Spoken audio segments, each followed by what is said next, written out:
মানে যারা নতুন গরু পালবেন বা আমাদের যারা ভিডিও দেখে যারা অনুপ্রাণিত হন যে ফার্ম শুরু করবেন, তারা আর কি যাদের ঘাসের জমি আছে,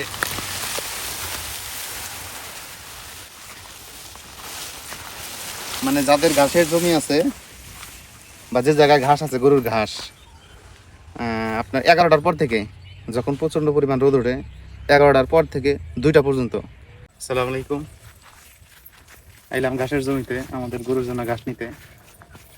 তো প্রচণ্ড পরিমাণ গরম, এখন এই শফিক ভাই কাজ করতেছে প্রচণ্ড গরমে 5:50 পর্যন্ত। শফিক ভাই হয়েছে? ওই শফিক ভাই প্রচণ্ড গরমে সম্পূর্ণ কাজ শেষ করে একটু মনে হয় জিরাইতেছি। আর এই যে এগুলা দেখতেছেন, এগুলা কিন্তু আমরা যে কাটিং রাখি বা কাটিং যে তৈরি করি, ওই কাটিং এর কিন্তু এগুলা আর কি মানে পাতা। দেখবো শফিক ভাই কিভাবে কাটিং প্রস্তুত করার জন্য এই করছে।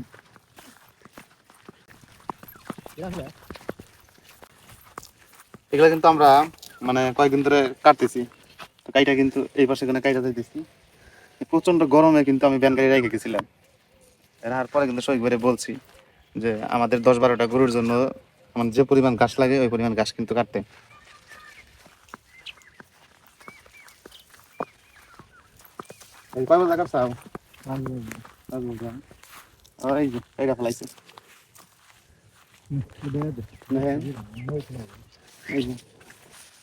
এগুলা কিন্তু আমরা মানে কাটিং এর জন্য রেখে দিছি।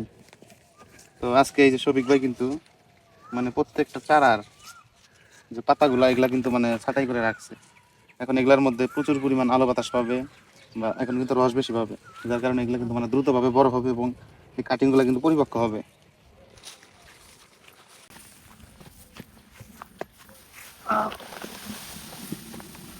একটা বোঝা 50 থেকে কম হইব না।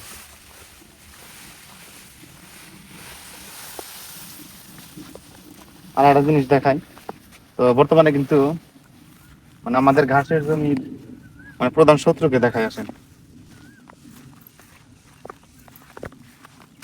মানে চারপাশে কিন্তু একদম খোলা জায়গা, যার কারণে এলাকার যত শিয়াল বন বিড়াল বা যত ধরনের প্রাণী আছে এগুলা কিন্তু আমাদের ঘাসের জমিতে এসে দেখেন। প্রত্যেকটা জমির মধ্যে কিন্তু এই যে, এইভাবে কিন্তু মানে এইভাবে কিন্তু মানে ওদের আস্তানা তৈরি করে আর কি।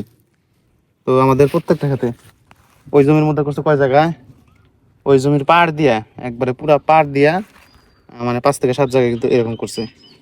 এটা এটা কিন্তু আমরা মানে একবার করে এই পর্যন্ত করে করছিল, পরে কিন্তু আমরা মাটি দিয়ে একটু সুন্দরভাবে মানে বুঝাই দিয়েছিলাম। পরে কিন্তু আবারও কিন্তু দেখেন এইটা আবারও কিন্তু পরে আমরা যখন পানি দিচ্ছি পানিটা শুকিয়ে যাওয়ার পরে কিন্তু আবারও ওই জায়গায় হচ্ছে আসলে। আর ওই যে কিন্তু আমাদের ফার্ম, আপনারা হয়তো যারা আসছিলেন বা যারা ভিডিওতে দেখেন নিয়মিত তারা কিন্তু বুঝতে পারবেন। ওইখানে যে আমাদের কবুতরের যে খোপ আছে, অনেক সময় কিন্তু আমাদের মানে ডাকতে মনে থাকে না, একটু সন্ধ্যা ওভার হইলেই কিন্তু মানে ওইখান থেকে 3টা 4টা করে কবুতর ধরে নিয়ে আয়। মানে খুবই কিন্তু ইয়ের মধ্যে আছে আর কি, খেলার মধ্যে। মানে যারা নতুন ফার্ম শুরু করবেন তাদেরকে একটা মানে তথ্য আর কি বলি, হ্যাঁ, মানে যারা নতুন গরু পালবেন বা আমাদের যারা ভিডিও দেখে যারা অনুপ্রাণিত হন যে ফার্ম শুরু করবেন, তারা আর কি মানে তারা আর কি যাদের ঘাসের জমি আছে,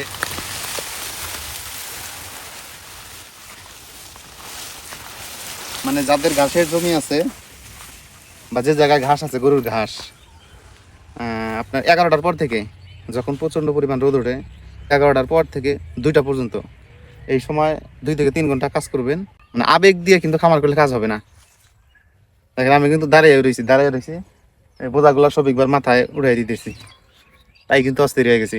আর যে পরিমাণ গরম, মানে যদিও তেমন রোদ নাই কিন্তু ফ্যাপসা যে একটা গরম যে একটা তাপ, মানে এটা শুধু গা শুধু মনে কর মানে জ্বলতেছে। আর এই গরমের মধ্যে দেখেন ও 2 ঘন্টার মধ্যে এগুলা কাজ কমপ্লিট করছে।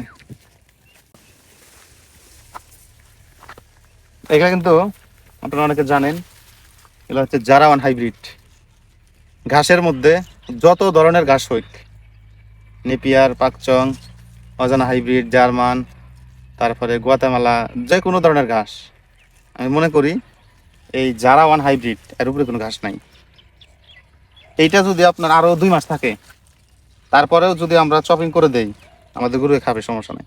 আর এটা কিন্তু 12-14 ফিট পরিমাণ লম্বা হয়, অনেক লম্বা হয়। এগুলা আপনার এই যে এগুলা মাথার মধ্যে কিন্তু কোনো সময় ফুল আসে না। আর যেটা নেপিয়ার ওইগুলো আপনার 3 ফুট 4 ফুট বা 5 ফুট হওয়ার পরে কিন্তু মানে মাথার উপরে ফুল আসা পরে, এরপরে হচ্ছে আপনার এই এগুলো যে ডাটা আছে, ডাটাগুলো কিন্তু শক্ত হয়ে যায়, আস্তে আস্তে চিকন হয়ে যায়, উপর দিয়ে ফুল আসে, বিভিন্ন ধরনের কিন্তু সমস্যা।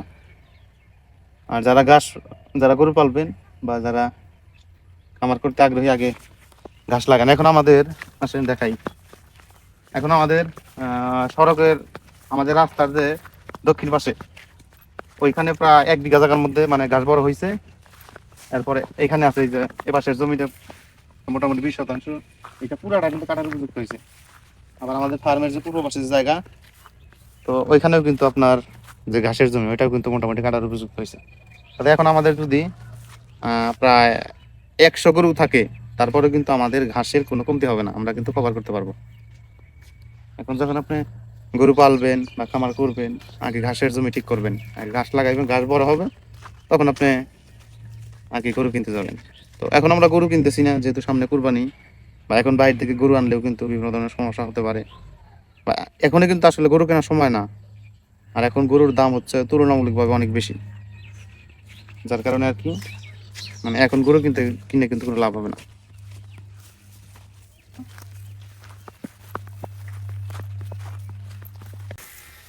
আরেকটা বিষয় হলো, মানে কিছু কিছু সময় কিন্তু আপনাকে মানে নিজের থেকে কিন্তু কিছু টেকনিক অবলম্বন করতে হবে। ধরেন আমরা ওইখান থেকে যদি ঘাস নিয়ে আসি, তখন কিন্তু যদি এগুলো আমরা এই ঘাস ধরেন আমরা যদি মানে মাথায় করে নিতে যাই, তাইলে যদি 20-50টা গরুর জন্য ঘাস নেই, তাহলে কিন্তু একটা লেবারে প্রায় সারাদিন চলে যাবে এই ঘাসের উপরে।